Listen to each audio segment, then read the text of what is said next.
Welcome back to The State of Work, the podcast by Lano, where we hear from business leaders and innovators, as well as freelancers and remote employees, exploring topics to do with the benefits, limitations, and solutions around remote and flexible work all around the globe. I'm your host, Maddie Duke, and joining me this episode is Moritz Drerup, founder and managing partner at 42 Matches, a tech recruitment platform that matches global tech talent with European startups. Good recruiting can influence employee satisfaction, productivity, and retention. The team at 42 Matches finds developers, tech experts, and CTOs that perfectly fit the specific role requirements for your company. I chatted to Moritz about 42 Matches and how he sees the state and the future of recruitment. Hi Moritz, it's great to have you on The State of Work. How are you today? Wonderful. Thanks for having me, Maddie. Where are you joining from today? I'm joining from Berlin. Here from the office. Yeah, me too. A lot of our guests are based in Berlin.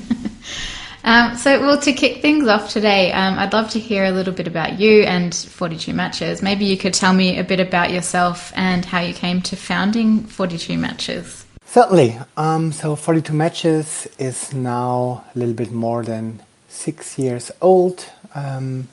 I don't have a headhunting or tech background. I have a typical commercial background. I worked for different corporate companies, then came to Berlin, and initially together with a co-founder we saw the big need for good tech talent on the market in Berlin evolving, and also saw that service providers in these times didn't really fulfill the need. Then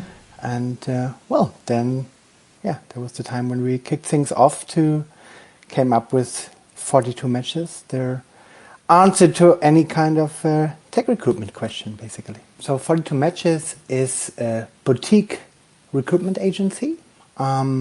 We basically have two products. The product that we started with is typical tech recruitment, meaning that we get any kind of software developers, DevOps, product people from basically all around the world, and get them over to join great tech companies here in mostly Germany, a couple of other European markets we have worked with. So that's the number one product that we have, and since 2 years we are also doing executive search for mostly tech people, like VP engineering, CTOs, chief of data, like that. Yeah, awesome. Thank you. So I would love to hear a little bit about some of the best practices when it comes to hiring remotely. You mentioned that your product serves, workers that are from all over the world. Maybe most of the business clients are based in Europe, but the workers themselves could be anywhere. How do you approach that when you're a company looking to hire someone and you've got this huge pool all over the world, this huge global pool basically of talent? For us, it is actually an asset to being able to recruit globally, because we are able to pull out of these huge pool of people. What do we do? I'm not sure if we do anything differently. However, what we do, we work with 120% of ownership and up to the highest level of standards of quality in what we do, and therefore I think we just try to understand our client in a really proper matter. We get a really good understanding of our candidates, and at the very end we make sure that both really match for the long term. And how do we do that? I think by forming meaningful connections. So we always have a very strong relationship with our candidates, which often lasts for several years. We not only help them with getting the job that really matches their requirements, but also we manage the entire relocation process. We help them getting on board, getting their foot on the ground here in Berlin mostly. If you can imagine, like you would relocate tomorrow with, let's say, a family of 3 children to Pakistan, you might have 1 or 2 questions popping up. Yeah. And so we see ourselves at the first contact point, the single point of contact for the candidates, with any kind of questions they have. So not only visa-related stuff, which is something that we also include in our service, but also logistical things up to career coaching, where we really help them through the probation period and even afterwards stay in contact with them. Great. There's different ways to get onto our radar. So candidates sometimes apply themselves, which is of course highly interested for us. So we are totally open for that. On the other hand, we have different ways to get talent. So of course we do direct search, but then also, especially pre-COVID, we did a lot of pull mechanisms where we were hosting events in target countries for us. So for instance, in Ukraine, we were regularly hosting events. We were planning, actually pre-COVID, we are about to start some events in the Asian market, so especially in India, which is now still on hold, unfortunately. But there are different ways. What is most important, that's also another channel, is the network. So personal recommendations from people that we relocated, from people that we worked with. That is something that always works really good. Yeah. Yeah. So you talked a bit about the fact that you help people relocate. Do you ever have clients that are willing to hire people who want to stay in their home country and have a remote work situation? Absolutely. So pre-COVID, that was happening maybe in roughly maybe 20% or something of all cases. So people were staying there and worked like on a remote basis, mostly on a freelance basis. What is really changing since COVID is that a lot of people are now hired on a distributed basis, especially young startups these days build a lot on that. Some of them don't even have an office or work in co-working spaces. So they employ their distributed teams in their home markets, and then maybe fly them in once a quarter for an all hands. And that is something we see increasing a lot these days. Yes. Yeah. That's, I guess, not too surprising given the stats we're seeing about the increases in remote work and distributed teams.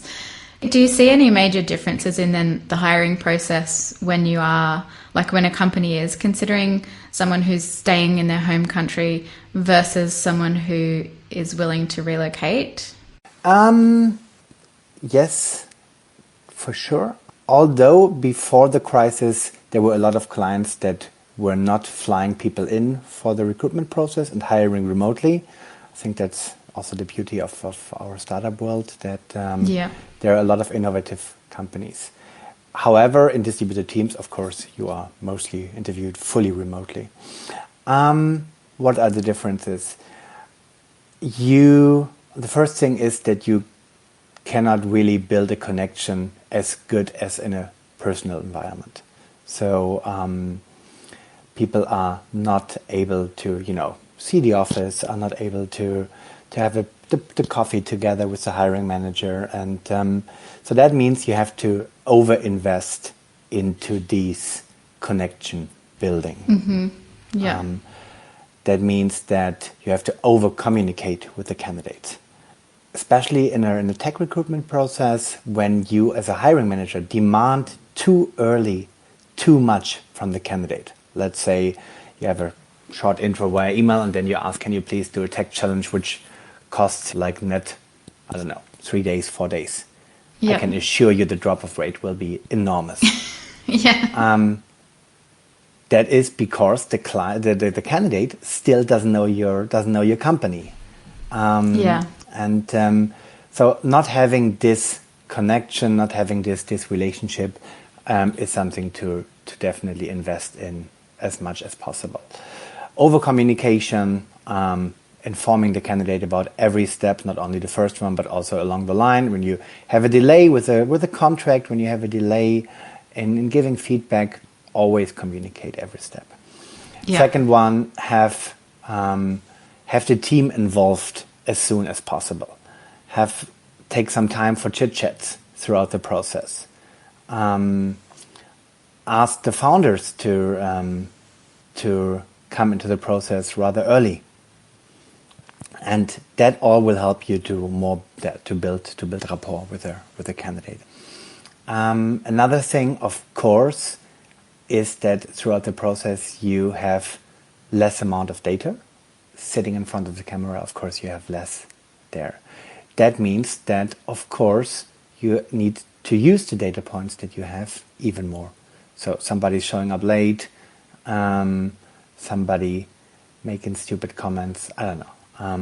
Really being aware of all the data that you have, and especially in tech recruitment, where you are able to assess him on a tech coding challenge, for instance. Really being able to make the proper assessment and do anything for that, of course. Yeah. Some great points there. From the candidate side then, do you think that means that they have to make sure that they are on time and make sure that when they approach a call, they've got a clear background or whatever, do their best to kind of make sure that the as you say, data points that they're presenting in these remote recruitment processes are as optimized as they can be? Do you have any other kind of advice or recommendations for candidates and job seekers when they are going through that process? I mean, like in the pandemic, we all read the different blog posts, do's and don'ts for video chats, for Zoom conferences. And of course, these small things are fully valid there. To have the eye contact with the camera, to choose a professional background, to have a proper internet connection, to choose proper clothing, whatever. But then again, also it's over communication. So making really a difference in communicating with your hiring manager, in writing thank you emails, in trying to, build a connection again. Yeah.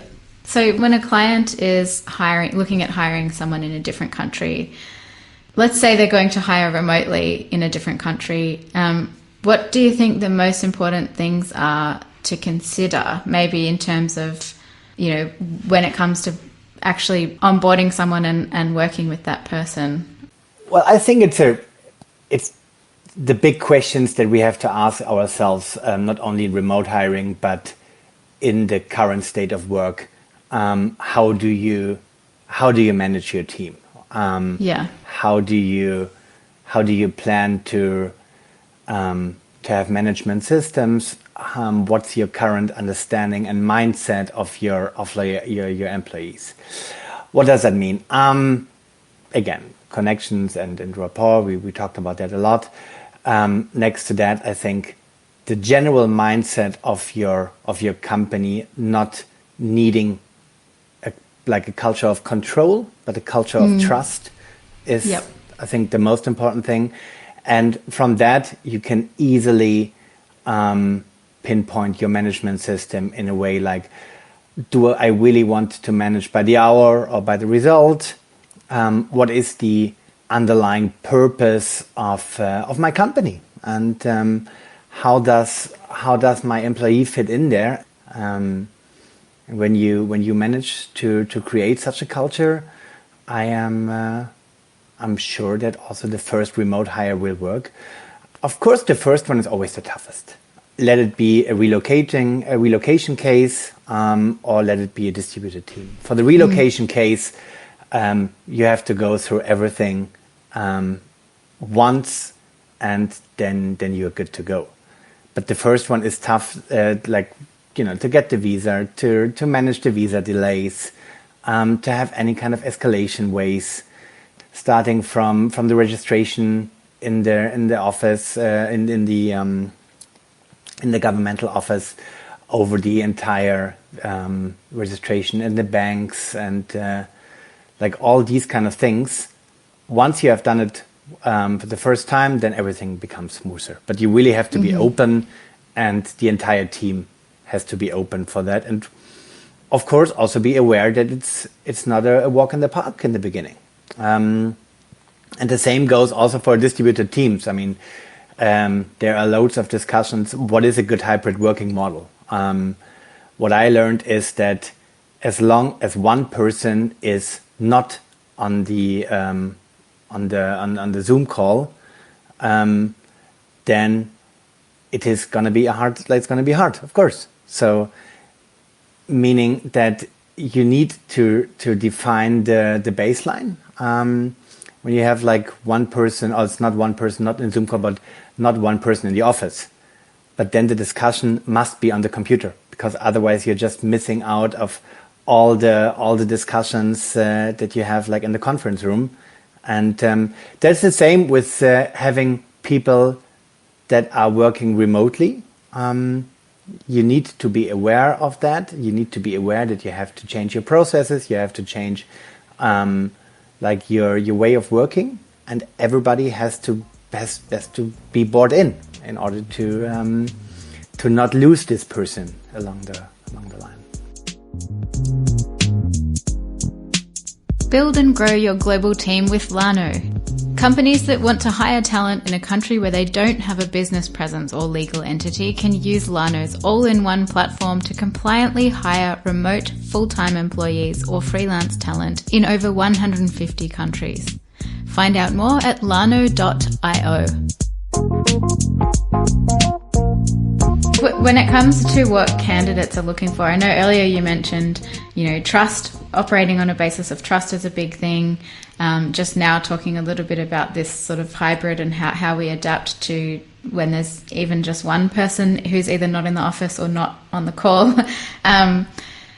Does that tie into kind of what candidates are expecting from employers? So at the moment, would a candidate automatically expect, I want to be working for a company where trust forms the basis of operations and what's expected of me, and where there is an emphasis on culture and kind of making sure that everyone's included in that where they need to be included.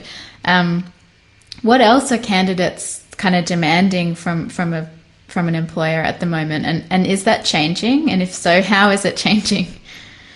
I think it's not a question whether you hire somebody remotely or whether you hire somebody on site, but it's a question of the type of person that you're looking for. And then again, like you can have a corporate environment. In a corporate environment, people demand from you that everything is set in stone. People demand their clear workspace, their clear responsibilities. And that they know what is expected from them. When you're more into the startup world, I think that people that are interested in that are generally more interested in dynamic, more open structures. They are willing to also forgo a little bit of these kind of very rigid requirements. And from that, I think both the pandemic and then, of course, also hiring remotely accelerate this effect. Meaning that a guy or a lady that has worked their entire life in the corporate world, they are used to that. And they are also fine with management systems like that. In a startup world, generally, trust and also like being open to changes on the macroeconomic level are more important. Yeah. Okay. Now I know that at 42 Matches you focus a lot on not just finding the right match for between a candidate and an employer, but also keeping in mind longevity and the length of that relationship. I guess I wanted to ask if you are familiar with any figures about how much turnover costs employees? Like when we have a lot of employees that come in and they're hired and they're onboarded and they work there for 6 or 12 months or so, and then they move on to another project, it's a very costly thing for an employer to have to deal with. So I think it's wonderful that you're trying to kind of minimize that. Do you have any idea of the costs of that? I do not have a very concrete figure in mind. What I know, and that's something that I know from my own experience, is that like the probation period, the first 6 months, you will need that in order to just get up to speed. And let's say after the first year, somehow somebody can really get on the level of speed where he really or she really delivers like 100%. That's like from a rough perspective. Yeah. Okay. How do you approach finding a match that you believe will last? So in our world, there are, of course, always two different sides that we need to assess. The first thing is the hard side, which is the tech assessment, and that is that we have a clear standard process. We get coding examples and just make sure that somebody really matches the requirements that a hiring manager have. For the soft side, things are definitely different. So we do use normally around 2 to 3 situational based interviews, and there we have a very clear assessment scheme in order to get a feeling for the candidate. And we do this in a way that we match them with the requirements that our client gave us, of course. And from there we have certain kinds of let's say measures that we do in a way that we never like apply a candidate when we are unsure about this longevity thing. So we always try to protect our client in order to not have him make a mishire, which also means that it happens regularly that even if the client is happy with the first HR call, and then we see that the candidate is somehow misbehaving in a way, and we are unsure about their long-term fit, then we might even pull the candidate back. Right, interesting. Okay. And what do you think the future of recruiting is? Do you think that this kind of matchmaking is the way forward? I think there are two different schools. So the first thing is for commodity roles. I think automation will increase. So when you have standard roles where you can easily compare people. For more complex positions, and especially positions in which you have like more interaction among teams, where your role is somehow value adding to the entire functioning of the product or the company, which is more and more the case for tech roles, of course. Then you need a far more personalized process. You need a far more personalized recruitment process with very thorough matchmaking, like with a service provider as we are. Then you can make sure to have a proper match, which also lasts for a long time. Next to that, of course, through the pandemic, mobility will change.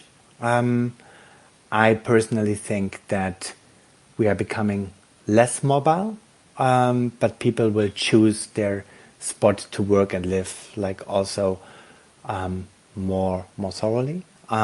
Which means in Germany that people will mostly work maybe on the countryside as well, and that also will help us. Like distributed teams will also help to manage this. And that's what I foresee. And we are more than excited to being part of this change. Yeah.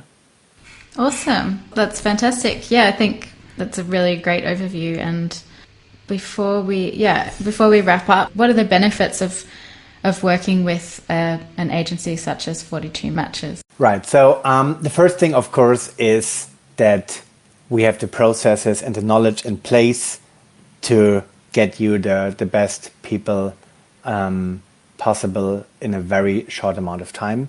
So we have the sourcing power, we have the database, we have the people that we have built in the last 6 years. Then talking recruiting on a global basis, of course, we have the knowledge and experience to get the people over, to get the visas as soon as possible, and like for distributed teams, like working with people like Lano, for instance.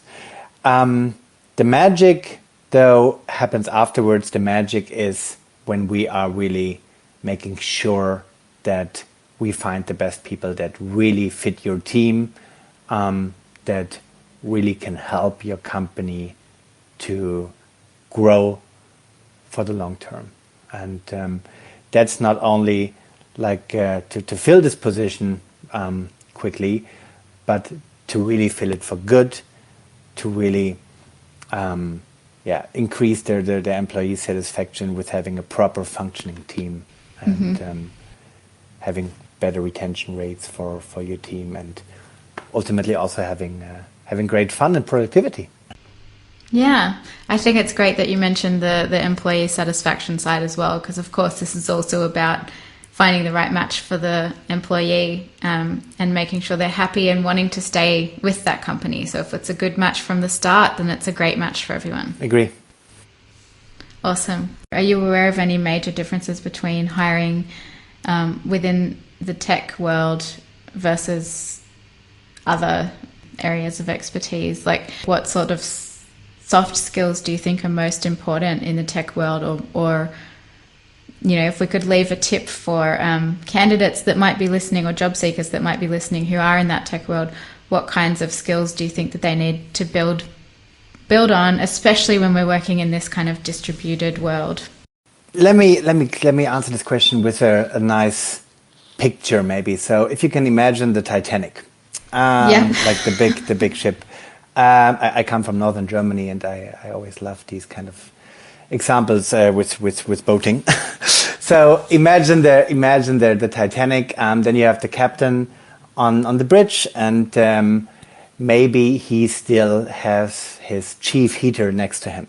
He's planning his route, and he sees, okay, like first 50 nautical miles we go straight this course, and then we make a right, and there we need full power. There we can maybe have can go half power, and the winds are helping us there and there. The chief heater, he might then translate this route into the power of his team. So he sees, okay, there we need 100%, there my team can relax, and he can basically execute the plan from the chief heater. Then the other heaters are just in the basement, and they follow the orders. That's the old world. That's the old world, how I understand it. In the new world, you have the chief heater, and on the one hand side, the chief heater is discussing the route together with the captain in order to have the most efficient way of steering the ship to its destination. Plus, at least the heaters that are delivering the route are also being part of it, and they are understanding at least the basics of navigating the ship, and can like themselves like manage their time, manage their efficiency and their power together. So what does that mean for the developer world these days? Soft skills are key. Soft skills are key in a way that people that are able to communicate, people that are able to understand the underlying goals of a company, of a project, are even better in achieving the goal and reaching the end destination without crashing an ice block there. Great metaphor. Yeah, okay, that's great. Yeah, definitely. I think even, I think some of the soft skills that people bring to their jobs are more and more becoming more important, like the way that we relate to people, the way that we communicate and empathize with each other. It's becoming more and more recognized, I think, as important, even beyond the tech world. So, yeah. Yeah, agree. Awesome. Thanks so much for joining us and for sharing your thoughts. It's been wonderful having you, and I wish you a good week. Thank you. It's been fun. Thank you. The State of Work is available wherever you listen to podcasts. You can also find us on Instagram or Twitter by searching for The State of Work. For more information about today's topic and links to further reading, check out our show notes at podcast.lano.io. Thanks for listening, and see you next time on The State of Work.